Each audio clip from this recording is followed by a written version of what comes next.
everybody, hope you're having a great day so far. And doing a little grab bag Q&A. Got a question from Samantha, who says she's a teenager and has a question about her parents. I know that God's command says I should honor my mother and father, but what do I do if they're asking me to do something which is bad? That is a good question. Samantha, here is my response. Let me call to mind to you Jesus' line when he says, unless you hate mother or father, you cannot be my disciple. Obviously, it's a piece of hyperbole, right? He's saying something, he's pointing out a truth through an exaggerated expression.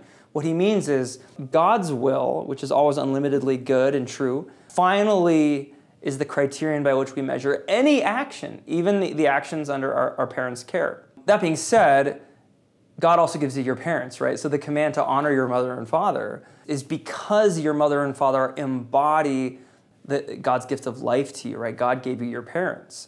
Now, we all know that none of us have sort of morally perfect parents, so we shouldn't just mindlessly or blindlessly obey everything our parents say. Why? Because we know that finally God's authority is higher. But God can operate through our parents. So I would say if your parents are saying, hey, Samantha, will you take out the trash? You should probably always say yes to that if it's a reasonable situation.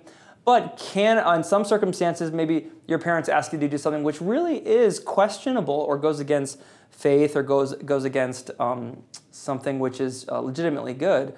In that case, I would say talk to them. Talk to them about it. Get a good conversation going. Make sure they understand where you're coming from. And make sure you understand where they're coming from.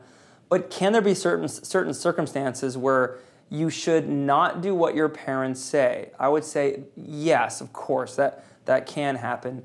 Hopefully it doesn't get to that point very often because God gave you your parents. But God's will is still finally higher than even what your parents want. Anyway, thanks for your question, Samantha. I hope that was helpful. God bless you. Have a wonderful day.